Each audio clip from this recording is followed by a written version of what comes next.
नमस्ते स्टूडेंट्स। तो आज हम देखने जा रहे हैं next lecture, that is 8 lecture. और इसके बाद का लेक्चर होगा वहाँ पे हमारे टॉपिक और एक्सरसाइज सब खत्म कर देंगे, सब कुछ खत्म कर देंगे। कोई टेंशन ही नहीं चाहिए अपने, बराबर ना। ओके, आगे बढ़ते हैं। ये लेक्चर में हम दो डेरिवेशंस देखेंगे और उसके रिलेटेड क्वेश्चंस करेंगे। ठीक है, पहला डेरिवेशन है relation between torque and moment of inertia. Torque क्या होता है, टो, और मोमेंट ऑफ इनर्शिया क्या होता है, आई, उसका relation. Now, when a torque acts on a body capable of rotation about an axis, it produces an angular acceleration in the body. जैसे force होता है वो लीनियर एक्सेलरेशन प्रोड्यूस करता है, तो टॉर्क क्या प्रोड्यूस करता है, angular acceleration. And the angular velocity of each particle is omega, मान लेते हैं omega is the angular velocity, then the angular acceleration alpha is equal to d omega by d t. क्योंकि बेटा dv by dt a होता है, तो d omega by dt क्या होगा, alpha. Will be same for all particles of the body. अब मान लो कि ये ही नीचे देखो डायग्राम के पास दिया हुआ ये ऑब्जेक्ट है। अब सब पार्टिकल एक ही अल्फा ओमेगा के साथ घूम रहे हैं, तो सबका अल्फा भी क्या होगा, सेम। क्योंकि ये तो आप जानते हो ना, सबका ओमेगा क्या होता है, सेम होता है। क्योंकि एक ऑब्जेक्ट एंगुलर वेलोसिटी के साथ जो रोटेट करेगा सबका सेम होगा। Okay, now the linear acceleration will depend on the distance r1 r2 rn from the axis of rotation. Linear acceleration सब इनसे डिपेंड करेगा। As shown in the figure, consider a particle p of mass m1 at a distance r1 from the axis of rotation. Particle p है, मास m1 है, उसका distance r1 है। let its in linear velocity be v1, और उसकी linear velocity हम क्या मान लेंगे बेटा, v1 मानेंगे। v1 उसकी क्या होगी, linear velocity। ओके, ऐसा मानते हैं। ठीक है, तो पहले प्लीज इतना डिटेल लिख लीजिए, ये उसका डायग्राम बना लीजिए, फिर हम आगे बढ़ते हैं।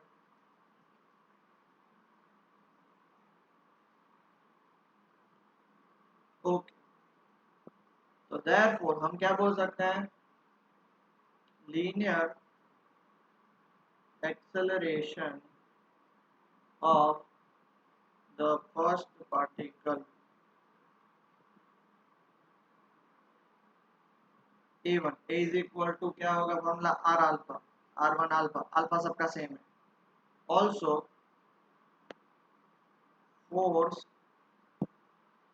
एक्टिंग ऑन द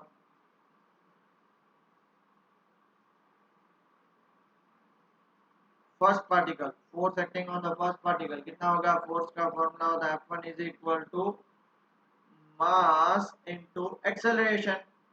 तो हमारा A1 कितना है, R1 अल्फा है। ओके, तो उसके हिसाब से हम देखने जाएं तो हमारा मोमेंट ऑफ फोर्स मतलब क्या होता है, torque. Okay, moment of force F1 about axis of rotation कितना होगा, moment of force about axis of rotation, moment of force होता है टॉ1। टॉ का फॉर्मूला होता है Fr। Fr क्यों, क्योंकि देख लो बेटा ये डायग्राम आप देख लो, ये जो आर है फोर्स यहाँ पे लगेगा तो दोनों एक दूसरे से परपेंडिकुलर है, तो आर क्रॉस एफ होता है, तो यहाँ पे F1 R1। ओके, हमारा F1 क्या है, M1 R1 alpha into R1। तो इसको मैं क्या लिख सकता हूँ, M1 R1 स्क्वायर अल्फा, बराबर है। तो देयरफॉर अब यहाँ पे हमारा टोटल टॉर्क कितना होगा, total torque acting on rigid body, total torque acting on rigid body कितना होगा, वो होगा टॉ। फर्स्ट पार्टिकल पे टॉ1, सेकंड पार्टिकल पे टॉ2, थर्ड पार्टिकल पे टॉ3, up to dot dot dot n particle पे टॉn। ठीक है, तो टॉ1 हमारा कितना निकला, M1 R1 स्क्वायर अल्फा। टॉ2 कितना निकला, M2 R2 स्क्वायर अल्फा। टॉ3 कितना निकला, M3 R3 square alpha plus plus plus plus टॉn कितना निकलेगा, Mn Rn स्क्वायर अल्फा। ठीक है, तो इन सब में से मैं अल्फा कॉमन निकाल सकता हूँ, तो ये क्या बच जाएगा, M1 R1 square plus M2 R2 square plus M3 R3 square plus dot dot dot dot Mn R1 square. कितना क्लियर हो गया, पक्का बेटा, किसी को भी डाउट है, डाउट है तो एक बार क्लियर कर लो, मुझे मैसेज करके पूछ लो, बाकी नहीं डाउट है तो आगे बढ़ते हैं। डन। तो देयरफॉर अब आपको पता है, but m1 r1 square plus m2 r2 square plus m3 r3 square dot mn rn square is equal to I होता है ना I। तो देयरफॉर हम टॉर्क को क्या लिख सकते हैं, टॉर्क को देखो बेटा ये पूरे की जगह पे I और ये अल्फा, तो हमारा क्या हो जाएगा, tau is equal to I alpha. ये आपका main formula, that is torque is equal to moment of inertia into angular acceleration. ठीक है बेटा, पक्का। तो ये था हमारा फर्स्ट डेरिवेशन। ठीक है, प्लीज जल्दी से लिख लीजिए, फिर आगे बढ़ते हैं। लिख लिया बेटा सब लोगों ने? ओके, अब हम बढ़ते हैं सेकंड डेरिवेशन की तरफ। हाँ, मैं एक चीज बता दूं, आपको पता है लीनियर मोशन के लिए, देख लो आपको क्लियर हो जाए, आपको पता है लीनियर मोशन के लिए, लीनियर मोशन के लिए बेटा आपको पता है लीनियर मोशन के लिए क्या होता है, F is equal to mass into acceleration. तो रोटेशनल मोशन में F का एनालॉग क्या होगा, टॉ, मास का एनालॉग क्या होगा, I, और A का एनालॉग क्या होगा, अल्फा। ठीक है, F is equal to m a की जगह पे tau is equal to I alpha. समझ में आया, ऐसा डिराइव हुआ। Done, clear, okay. तो ऐसे हम दूसरा डेरिवेशन देख रहे हैं, प्लीज ध्यान से देखिएगा। Relation between angular momentum and moment of inertia, angular momentum L और मोमेंट ऑफ इनर्शिया I। वापस फिगर वही रहेगा, as shown in the figure, consider a rigid body rotating about fixed axis with angular velocity omega, omega के साथ rotate कर रही है। Body consist of n particles of mass m1 m2 m3 up to mn, उसके अंदर n particles हैं। ठीक है, तो आगे क्या, सब कहाँ पे डिस्टेंस सिचुएटेड है, distance r1 r2 r3 from the axis of rotation, सब r1 r2 r3 axis of rotation से दूर है। तो angular velocity omega for all the n particles will be the same, सबको पता है, but the linear velocity will be different and are given by. अब देखो ये फर्स्ट पार्टिकल है तो उसकी लीनियर वेलोसिटी v1 है, तो v1 का फॉर्मूला हमने फोर्थ चैप्टर में सर्कुलर मोशन में पढ़ा था, v equal to r omega, तो v1 equal to r1 omega, v2 की चेंज होगी, v2 equal to r2 omega, v3 की r3 ओमेगा और v1 की rn ओमेगा। क्लियर हो गया, पक्का? ठीक है, पहले इतना लिख लीजिए फिर आगे बढ़ते हैं।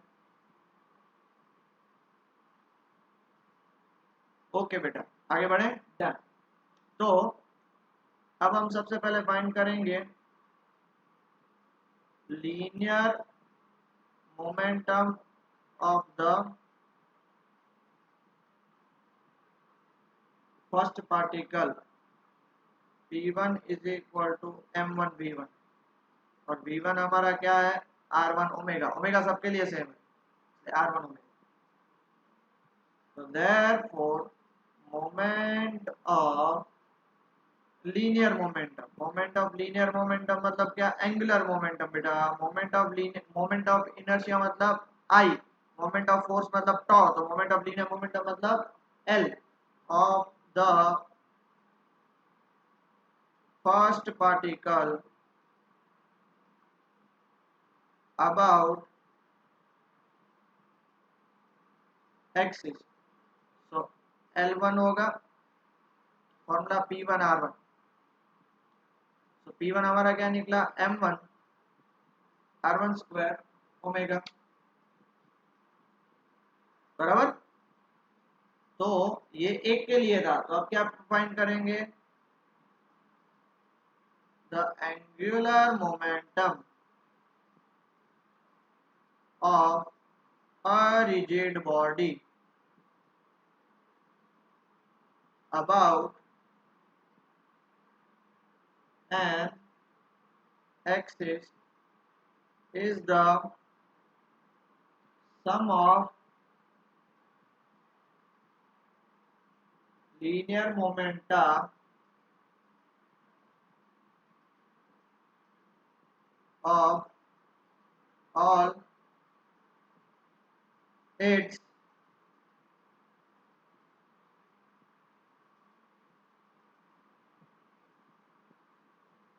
particle about that axis. So L is equal to L1 plus L2 plus L3 plus dot dot dot Ln. अब आप बोले sir sum of linear momenta of all particle about axis मतलब moment of linear momenta about axis पूछा है, तो about axis मतलब linear momenta moment of linear moment आएगा। Clear हो गया है? ठीक है, तो L1 का फॉर्मूला क्या आएगा? m1 r1 square omega plus m2 r2 square omega plus dot dot dot dot mn rn square omega. ठीक है बेटा, चलो इतना लिख लीजिए। फिर हम इसमें से क्या ओमेगा कॉमन निकाल सकते हैं? हाँ जी, तो therefore L is equal to m1 r1 square plus m2 r2 square plus m3 r3 square plus mn rn square omega. Done. But m1 r1 square plus m2 r2 square plus m3 r3 square plus dot dot dot plus mn rn square is equal to I। तो therefore L is equal to क्या बोल सकते हैं? I omega. खत्म हुआ। That is angular momentum is equal to moment of inertia into angular velocity। ठीक है, clear हो गया? Done done done done. तो याद करो, आपको पता हो तो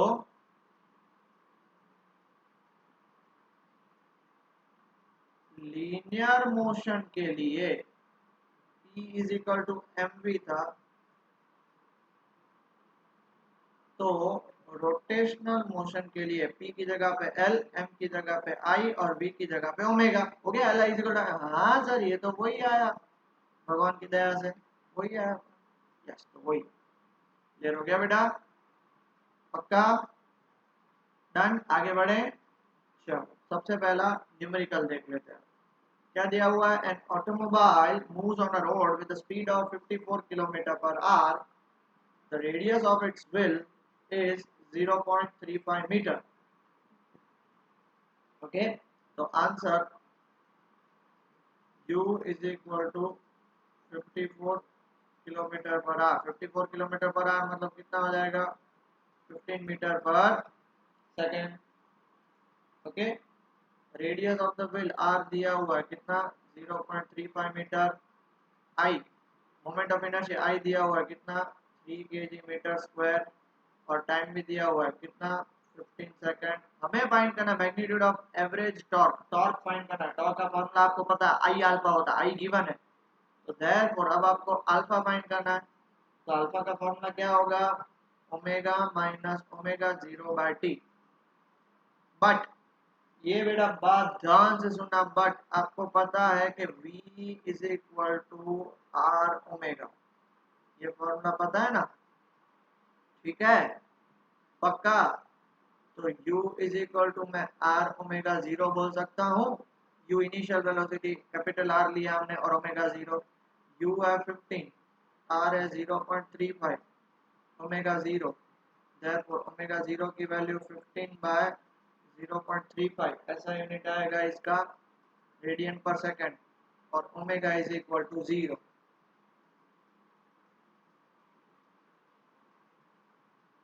ओमेगा इज इक्वल टू 0 का मतलब क्यों? बिकॉज उसको स्टॉप होना है। स्टॉप होना मतलब final. Omega is equal to 0 radian पर सेकंड।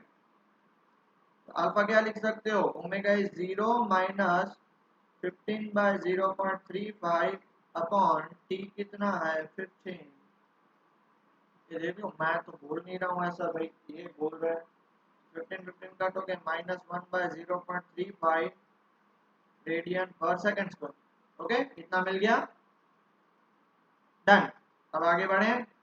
तो therefore tau is equal to I alpha, I की वैल्यू दी हुई है 3, अल्फा की वैल्यू -1/0.35, तो टॉ की वैल्यू कितनी आएगी, टॉ की वैल्यू आएगी, कैलकुलेशन करोगे तो -8.57 kilogram metre square per second square, ये आपका आंसर। डन। ओके, आगे बढ़ते हैं। Next question, a grindstone has a moment of inertia I is equal to 6 kg meter square. A constant torque is applied with is found to have a speed of 150 rpm. 150 rpm मतलब वो frequency होता है, speed नहीं होता है। Speed of 150 rpm मतलब वो 150 revolutions लगा रहा है 1 मिनट में, मतलब उसका फ्रीक्वेंसी होगा। हमें t is equal to 10 second भी दिया हुआ है। After starting from the rest, from the rest मतलब u की वैल्यू 0। हमें टॉर्क फाइंड करना है, टॉर्क का फॉर्मूला आई अल्फा, वापिस देखो आई गिवन है, बराबर है, आई गिवन है ना आपके पास, श्योर। तो अब आपके पास f गिवन है, तो उससे आप क्या निकालोगे, u 0 है तो उसका मतलब क्या हो जाएगा, सिंस u 0 मतलब आपका ओमेगा भी 0, तो f से आप सीधा निकाल सकते हो, ये ओमेगा 0 0 हो जाएगा। तो f से आप क्या निकाल सकते हो, ओमेगा का फॉर्मूला होता है 2 पाई f, तो 2 पाई f की जगह पे 150 rpm है, तो पर सेकंड चाहिए तो डिवाइड बाय 60, इसको कट करो तो इसका आंसर आएगा 5 पाई ओमेगा रेडियन पर सेकंड। ओके, 5 पाई रेडियन पर सेकंड। तो आपका सब कुछ निकल गया, 5 पाई रेडियन पर सेकंड मिला। ओके, अब ध्यान से और बात सुनिएगा कि भैया हमको फाइंड करना है alpha, omega minus omega 0 by t, omega is 5 pi minus omega 0 is 0 by 10, मतलब पाई बाय 2 रेडियन पर सेकंड स्क्वायर। तो हमें टॉ क्या मिल जाएगा, आई अल्फा, आई कितना है 6, अल्फा कितना है पाई बाय 2, तो कितना आएगा 3 pi newton metre. Done, sure. चलो आगे बढ़ते हैं अभी। Next question, a flywheel of mass 25 kg, mass 25 kg मतलब capital M 25 kg, radius is equal to 0.2 metre, making 250 rpm मतलब f is equal to 240 rpm, तो सेकंड्स में कन्वर्ट करोगे तो डिवाइड बाय 60 मतलब 4 रिवॉल्यूशंस पर सेकंड, बराबर। ओके, क्या गिवन है, तो f ये what is the torque necessary to bring it to rest मतलब ये इनिशियल होगा, तो therefore omega 0 is equal to क्या हो जाएगा 2 pi f nought, 2 pi f nought मतलब 2 पाई इंटू f नॉट 8 है मतलब 8 पाई रेडियन पर सेकंड हो जाएगा। ओके, टाइम कितना दिया हुआ है, t is equal to 20 second है, और वहां पे ओमेगा 0 0 पे लेके आना है, 0 पे। ओके, उसको स्टॉप कर देना है।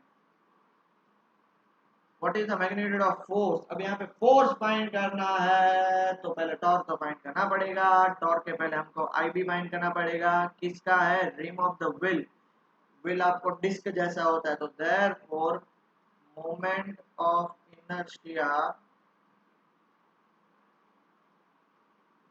Of flywheel I is equal to half m r square या m r square by 2, last lecture में हमने देख लिया था, हाफ 25 0.04, कट करोगे तो आंसर आएगा हाफ kg मीटर स्क्वायर। अब हमें फाइंड करना है अल्फा, अल्फा का formula omega minus omega 0 by t, omega is 0, omega 0 is 8 pi, t कितना है 20, तो ये क्या होगा 8 और 20 मतलब ये कट करोगे तो -2 पाई बाय 5 रेडियन पर सेकंड स्क्वायर।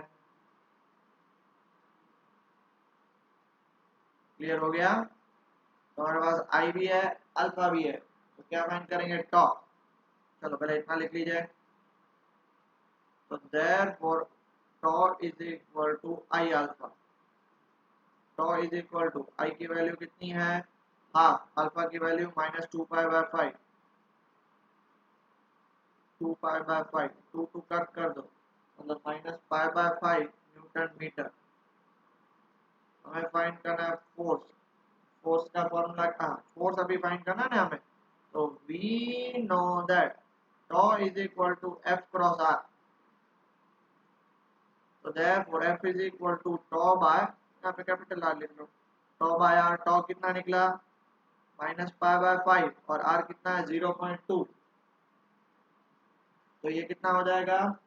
हाँ, दूसरी एक बात याद रखिएगा बेटा कि फोर्स की मैग्नीट्यूड कभी नेगेटिव नहीं होती, ठीक है। नेगेटिव साइन क्या इंडिकेट करेगा, negative sign indicates torque is retarding in nature. तो यहाँ पे ये ऊपर चला जाएगा तो पाई बाय 5 इंटू 0.2 मतलब पाई न्यूटन मीटर, ये answer. Done done done done done. Okay, next question की तरफ आगे बढ़ते हैं। सारे ऐसे ही क्वेश्चन, चलो देख ले रहे हैं हमारे पास क्या दिया हुआ है। अ cord is bound around the circumference of a wheel of diameter, diameter तो रेडियस कितना हो जाएगा 0.3/2, 0.15 मीटर हो जाएगा।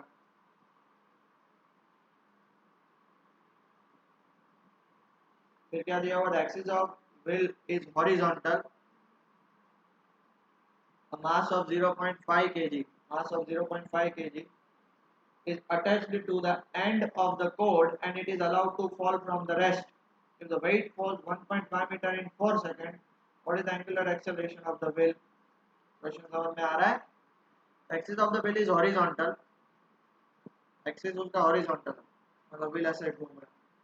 Mass of 0.5 kg मतलब यहाँ पे उसका एक्सिस ये है, उसका एक्सिस है। अब यहाँ पे मास अटैच है, उसको नीचे गिरा रहा है। ओके, वो 1.5 मीटर गिरता है 4 सेकंड्स में। कितना 1.5 मीटर गिरता है 4 second. What is the angular acceleration of the wheel.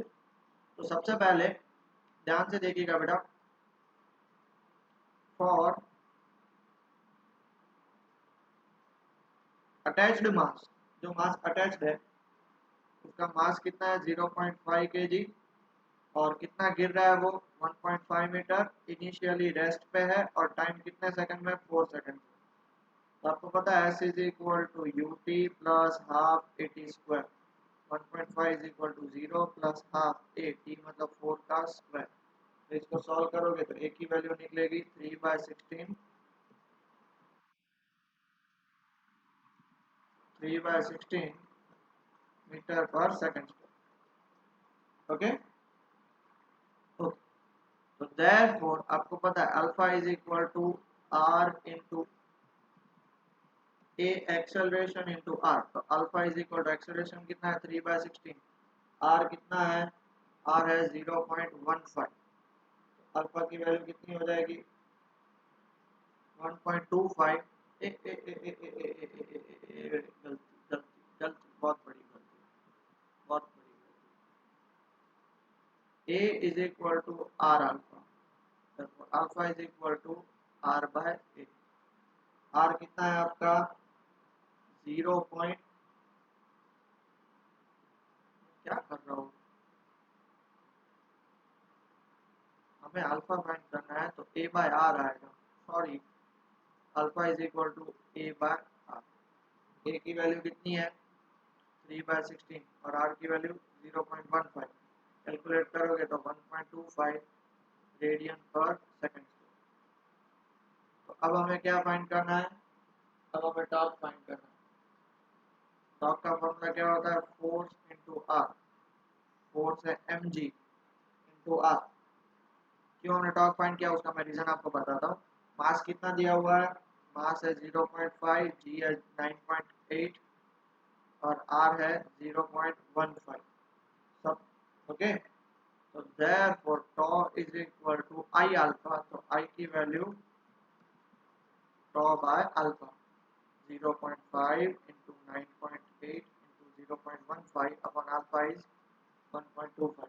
Calculate करोगे तो 0.588 kilogram metre square, that is 0.59 kg metre square. हमें आई फाइंड करना। सबसे पहले तो क्या फाइंड करना था? Also find out and what is angular acceleration. Angular acceleration alpha find कर लिया, उसके बाद हमें आई फाइंड करना है, moment of inertia. Moment of inertia तो आप बोलो सर मोमेंट ऑफ इनर्शिया का फॉर्मूला mr²/2 नहीं होता है? हाँ, तो आप बोलो सर वो फॉर्मूला क्यों नहीं लगाया? बिकॉज यहाँ पे हमें मास ऑफ द व्हील नहीं दिया हुआ है। बिकॉज जब mr²/2 लगाओगे तो वहां पे मास ऑफ द व्हील, तो आप बोलो सर वो mass of the attach body नहीं लेंगे ना, नहीं लेंगे। यहाँ पे जो एक बात समझो, ये जो अल्फा निकला आपका, वो अल्फा किसके लिए होगा? व्हील का भी एज वेल एज उस पे जो मास होगा उसका भी। डन? क्लियर हो गया? तो इसलिए हमने ये फॉर्मूला यूज किया। तो छोटी छोटी चीज है, ये थोड़ा हाई लेवल का क्वेश्चन है बट फिर भी मैंने करवा दिया। ओके डन, आगे बढ़ते हैं। Next question, a cord of negligible mass is wound round the rim of the flywheel of mass 20 kg and radius 20 cm given है। A steady pull of 25 Newton is applied on the cord, जो figure में दिया हुआ है। A flywheel is mounted on the horizontal axle। horizontal axle ऐसे होता है, flywheel ऐसे रोटेट करेगा। Compute the angular acceleration of the wheel। तो सबसे पहले तो हम ए कैलकुलेट करेंगे। अब एंगुलर एक्सेलरेशन के लिए आपको पता है अल्फा, तो आप सबसे पहले तो ये व्हील है तो उसका टॉर्क फाइंड कर सकते हो। Torque is equal to F R, बराबर है फोर्स कितना लग रहा है 25 न्यूटन, रेडियस कितना है 20 सेंटीमीटर है तो 0.20 मीटर। तो कितना आ जाएगा इसका आंसर? सो मल्टीप्लाई करोगे तो आंसर कितना आएगा 5 newton metre. Moment of inertia I is equal to कितना हो जाएगा mr²/2, क्योंकि बेटा ये व्हील है। अब देखो ये व्हील का मास दिया हुआ है, जैसे लास्ट क्वेश्चन में व्हील का मास नहीं था, तो कितना हो जाएगा 20 इंटू 0.2 का स्क्वायर होल डिवाइड बाय 2, तो इसका आंसर आएगा 0.4 kg मीटर स्क्वायर। तो देयरफॉर आपको torque is equal to I alpha होता है, तो अल्फा का फॉर्मूला टॉ बाय आई 5/0.4, तो इसका आंसर कितना आएगा 12.5 रेडियन पर सेकंड स्क्वायर। क्लियर? पक्का? श्योर? आगे बढ़े? यस सर, आगे बढ़ो बढ़ो, वीर तुम बड़े चलो, वीर तुम बड़े चलो, आगे बढ़ो। ओके, अब दूसरा क्या फाइंड करना है? Find work done by the pull. ये पुल आप नीचे खींच रहे हो तो when 2 metre of the cord is unwound, 2 metre cord unwound हो गया, वो फाइंड करना है। ठीक है, तो बी, बी हमें फाइंड करना। बी क्या होगा? वर्क डन बाय द पुल।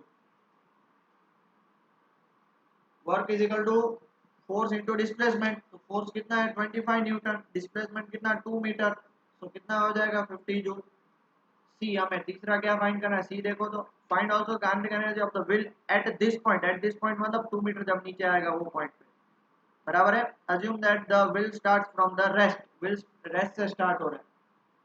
तो बेटा एक बात समझो, काइनेटिक एनर्जी का यहाँ पे फॉर्मूला आएगा हाफ एम स्क्वायर ना, हाफ आई ओमेगा स्क्वायर आएगा।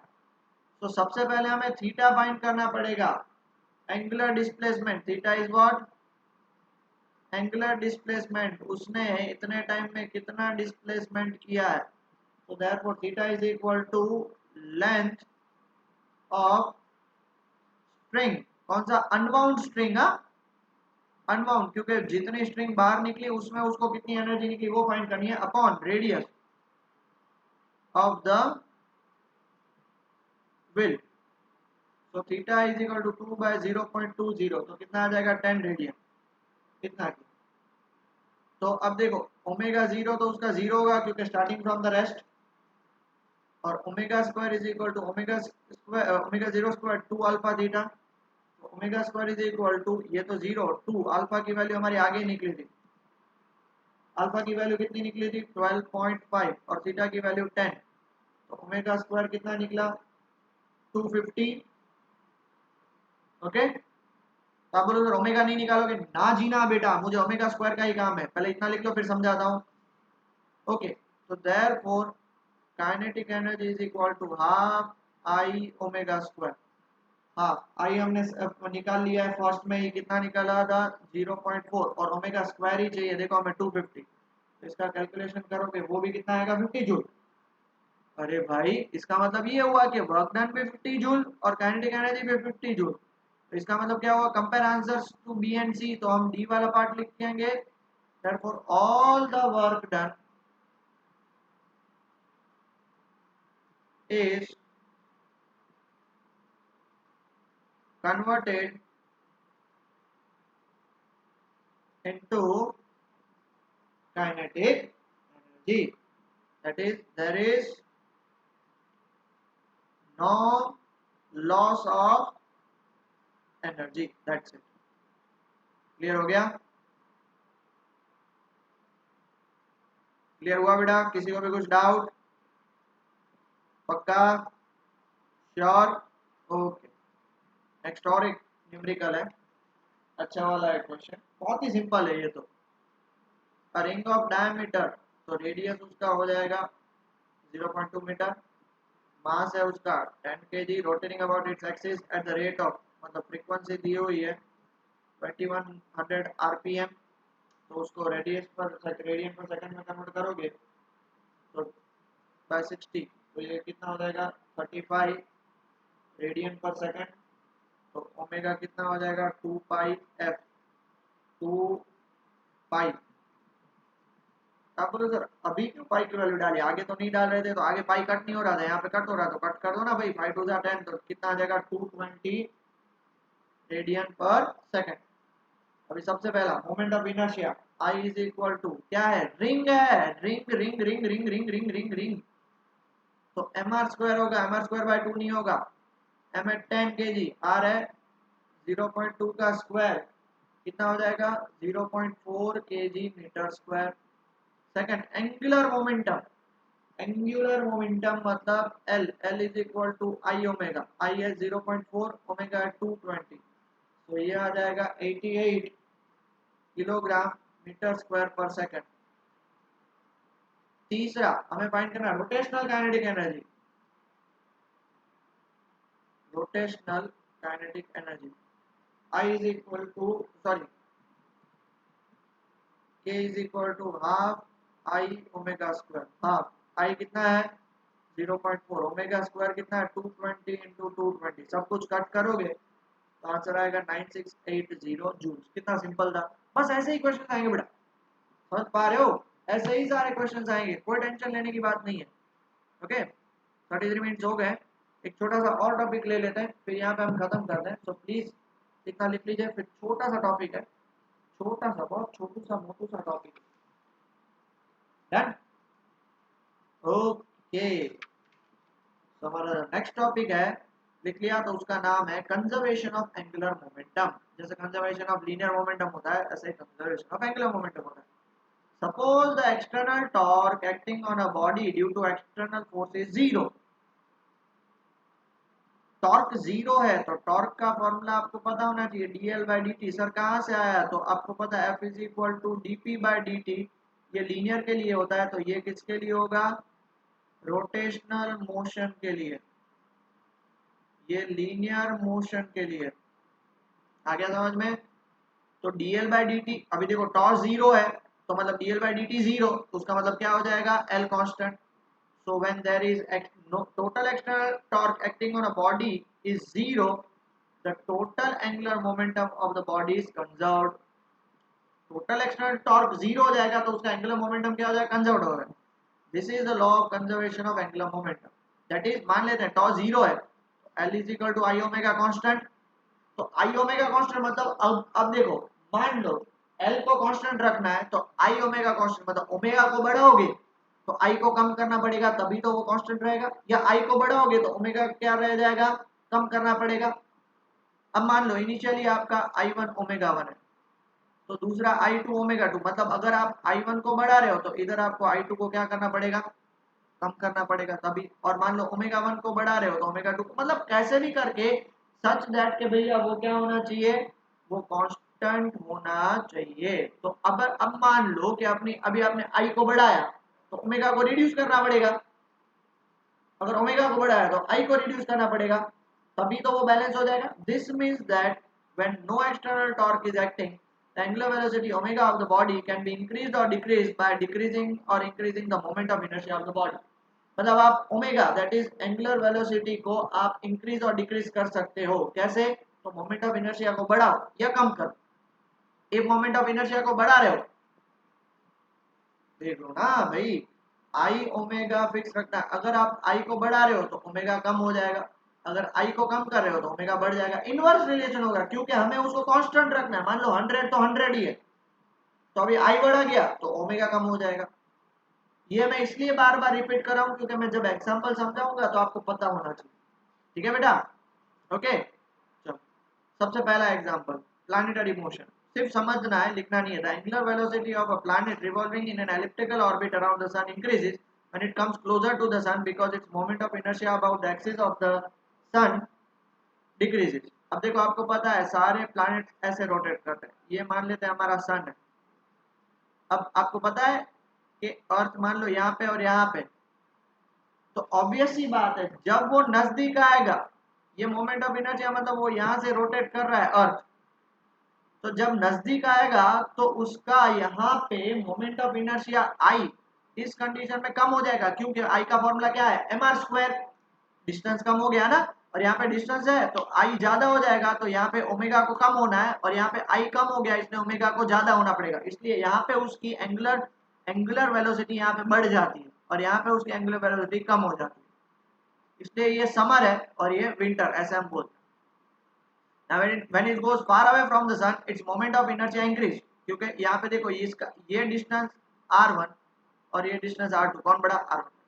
and hence उसकी angular velocity decreases so as to conserve angular momentum। तो angular velocity यहाँ पे कम होगी जैसे मैंने आपको बताया। क्लियर हुआ? पक्का? आगे बढ़े? श्योर? डन? ओके दूसरा, ये देखो ये तो बेस्ट ऑप्शन। ये मैं आपको लाइव अभी नहीं, जब रेगुलर क्लास में आओगे तब मैं बताऊंगा और आप भी ट्राई कर सकते हो। रोटेटिंग चेयर आती है, ट्राई करना बेटा सब लोग। रोटेटिंग चेयर के एक बार आपको स्टूल भी आता है, एक बार बैठ के और घुमाओगे तो घूमिंग घूमिंग हो जाता है। अब देखो आप बैठ जाना ऐसे हाथ खड़े करके, ये जैसे बंदा बैठा है ना ऐसे हाथ खड़े कर देना, बराबर? ऐसे हाथ खड़े कर देना सर और बैठ जाना, और आपके फ्रेंड को या फैमिली मेंबर्स को बोलना कि घुमाए। अब जैसे ही आप हाथ अंदर लेके आओगे ऐसे अंदर, तो आपकी ऑटोमेटिकली रोटेशन की स्पीड बढ़ जाएगी। क्यों? जैसे ही आपने देखो हाथ बाहर रखें, ये देख रहे हैं आपको, हाथ बाहर रखें यहाँ पे, तो मतलब आपका आर ज्यादा है। आर ज्यादा मतलब इस केस में मोमेंट ऑफ इनर्शिया ज्यादा है, इसलिए ओमेगा कम होगा। अब इस केस में आप देखोगे तो हाथ आपने क्या किए, हाथ आपने अंदर ले लिए मतलब वेट आपका अंदर आ गया, तो इसका मतलब क्या होगा, आपका आई क्या हो जाएगा, घट जाएगा। आई घट जाएगा क्योंकि आर कम हो गया इसलिए आई घट जाएगा ना बेटा। अब आई घट गया तो उसका मतलब क्या हो जाएगा, ओमेगा ऑटोमेटिकली बढ़ जाएगा। ओके, तो इसलिए आपकी स्पीड क्या हो जाएगी, ज्यादा हो जाएगी। वही यहाँ पे पूरा डिटेल में लिखा हुआ है, आप प्रैक्टिकल भी कर सकते हो। ओके, तो अपने हिसाब से देख लेना बेटा। डन?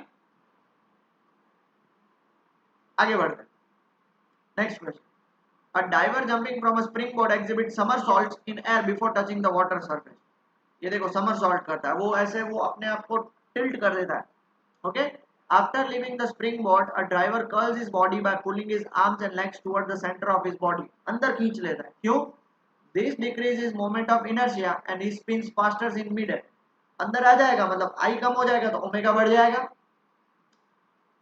अंदर वो ऐसे ऐसे ऐसे ऐसे, तो इसलिए वो समरसॉल्ट कर पाता है। And just before hitting the water surface he stretch out his arm, और फिर वो पूरा आर्म खोल लेता है, ऐसे खोल देता है पूरा। Okay, and this decreases moment of inertia and diver enter the with a gentle speed. अब मोमेंट ऑफ इनर्शिया उसका इंक्रीज हो जाएगा, ओमेगा कम हो जाएगा इसलिए v कम हो जाएगा, because v is equal to r omega. v कम हो जाएगा इसलिए उसको कम लगता है, उसको लगता कम है अंदर। समझ में आया? पक्का? डन? ओके, और ये लास्ट एग्जांपल, आई स्कैटर, ये सेम एग्जांपल है कि भाई हाथ खुले रखेंगे तो उसकी स्पीड कम होगी। और ये आप देख लेना वीडियो, यूट्यूब पे वीडियो सर्च मारना conservation of angular momentum example, वो आपने हाथ अंदर कर देगा तो वो उसकी स्पीड ऑटोमेटिकली बढ़ जाएगी। ओके, तो ये है आपका कंजर्वेशन ऑफ एंगुलर मोमेंटम और उसके सारे example. That's all for today. इसमें एग्जांपल्स याद रख लेना, लिखना हो तो अच्छी बात है, डायग्राम्स मत बनाना, सिर्फ आपको कॉन्सेप्ट याद रखना है। और वो कॉन्सेप्ट क्या बताता है? कॉन्सेप्ट आपको बताता है कि भैया आई और ओमेगा कांस्टेंट होना चाहिए, तो आई बढ़ जाएगा तो ओमेगा कम होगा, ओमेगा बढ़ जाएगा तो आई कम हो जाएगा। ये चीज याद रख लेना। Okay, that's all for today's lecture. Please study well and अच्छे से पढ़ाई करो।